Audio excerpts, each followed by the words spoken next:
दोस्तों, पेड़ों वाले सांप को तो आपने कई बार देखा होगा, लेकिन अभी जो आप वीडियो एक देखेंगे पेड़ वाले हरे सांप का, कई लोगों का मानना है कि हरे सांप, पेड़ वाले सांप जहरीले नहीं होते हैं। इस वीडियो में आप सेगमेंट वाइज देखेंगे इस सांप की पूरी डिटेलिंग।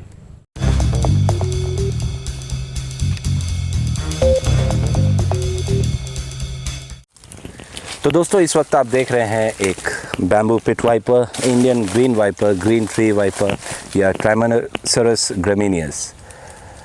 हमारे यहाँ की जो आम बोलचाल है इसमें कोलियारी नाग कहा जाता है, क्योंकि एक वृक्ष होता है यहाँ पर उसमें ये अधिकतर देखा जाता है, ऐसा लोगों का मानना है।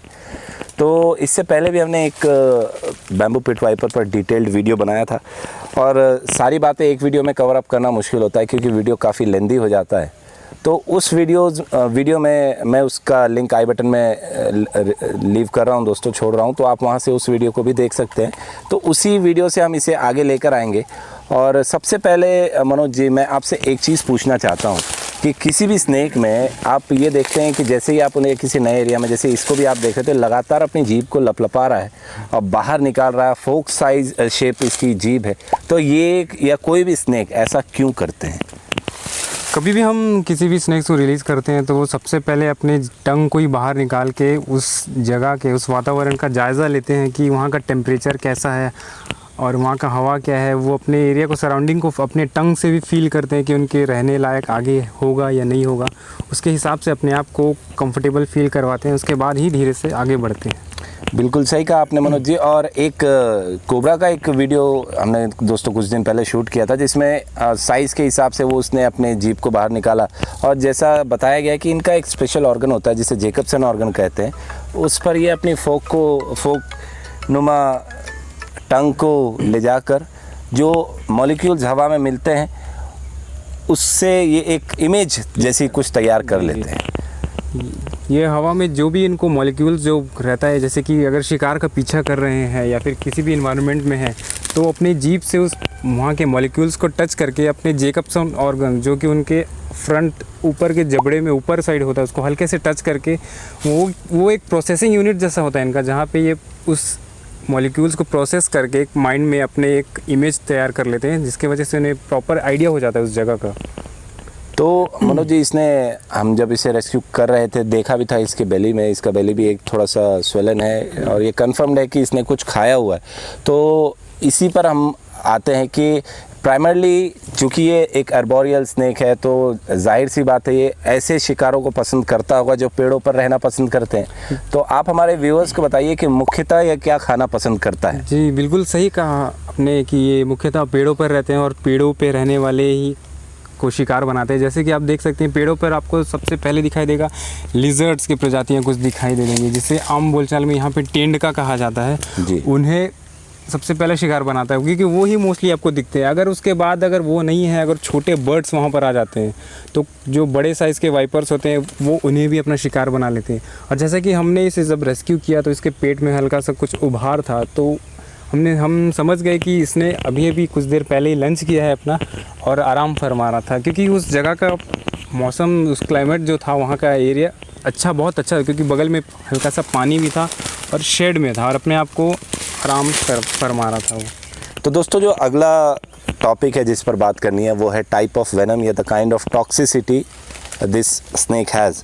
तो इसका जो बैम्बू पिट वाइपर्स होते हैं, इनका जो वेनम टाइप होता है काफ़ी कॉम्प्लेक्स कंपाउंड होता है और कॉकटेल ऑफ डिफरेंट वेनम्स, जिसमें आपको प्राइमरली तो हीमोटॉक्सिक मिलता ही है देखने को, कुछ अंश या कुछ कंपाउंड्स न्यूरोटॉक्सिक भी होते हैं और कुछ साइटोटॉक्सिन्स भी इसमें पाए जाते हैं। एक दर्शक ने हमसे कहा था कि वाइपर्स जो होते हैं मनोज, उनमें हीमोटॉक्सिन्स तो होता है लेकिन किसी तरीके का न्यूरोटॉक्सिन कंपाउंड नहीं होता। तो मैं आपकी इस पर टिप्पणी चाहूँगा कि क्यों ऐसा कहा जाता है और क्या कारण है कि ये कहा जाता है कि इनमें न्यूरोटॉक्सिन्स नहीं होता, जबकि रिसर्चर्स में ये प्रूव हुआ है।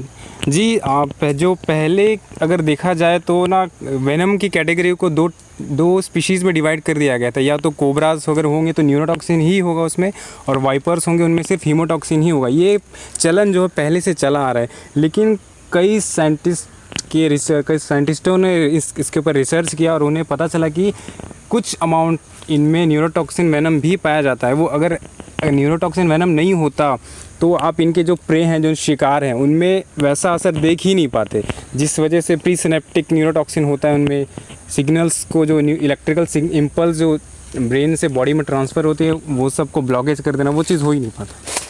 तो लास्ट सेगमेंट जो आज हम रखेंगे, या लास्ट पॉइंट जिस पर हम बात करेंगे आज के वीडियो में, वो है रिप्रोडक्शन। तो कई सारे वीडियोस में हमने बताया कि वाइपरेट्स मोस्टली जो होते हैं वो विविपैरस होते हैं, सीधे बच्चों को जन्म देते हैं। हालांकि अंडे जो होते हैं वो माँ के पेट में ही या वूम में इंक्यूबेट हो जाते हैं, और बच्चों का जन्म लेने का जो समय है वो यही है। यही सीज़न जो है, जो लेट स्प्रिंग या प्री मानसून अगर कहा जाए, तो उस समय ये बच्चों को जन्म देना पसंद करते हैं। एक फ़ोटो दोस्तों मैं अटैच कर रहा हूँ, जहाँ पर आप देख सकते हैं कि कैसे ये फीमेल वाइपर, अभी जो हमने कुछ दिन पहले रेस्क्यू किया था बचेली के एरिया से, और ये ऑलमोस्ट अब विदिन 2-3 डेज़ ये बच्चों को जन्म देगी, क्योंकि जो ओपनिंग है क्लाउका की वो अब खुलना धीरे धीरे शुरू हो चुकी है। तो इनके बच्चे और बाकी की डिटेल्स, जैसे अभी ये रेस्टिंग पोजीशन में है, इस पर कुछ बताइए मनोज जी। आप जैसे कि देख सकते हैं इसने अपने पूरे बॉडी को छोटे से ट्विक पे ही सपोर्ट दे दिया है, जिसके वजह से ये आराम कर पा रहा है। जैसे हमने बताया था कि कुछ देर पहले इसने कुछ खाया था। इससे क्या होता है, इनका जो देखा जाता है इनका डाइजेस्टिव जो प्रोसेस होता है काफ़ी स्लो होता है, इनको रेस्ट करने की ज़रूरत होती है। और जैसे कि ये ट्री स्नेक है, अपने बॉडी को अगर यहाँ वहाँ अगर हवा में कुछ पार्ट लटक जाता है तो इन्हें भी प्रेशर फील होता है, जिसकी वजह से अपने पूरे बॉडी को सपोर्ट इसने दे के रखा है अपने उस ट्विक पे। और बात की जाए इनकी एग की, तो एक फ़ीमेल होती है 6 से लेकर 20 बच्चों को जन्म देती हैं। 6 से लेकर 20 बच्चों को जन्म देती है, और यही सीज़न रहता है जिसमें वो बच्चों को देना स्टार्ट कर देते हैं। और आपको हो सके तो कई जगह पे बच्चे भी दिखना शुरू हो गए होंगे या फिर दिखेंगे।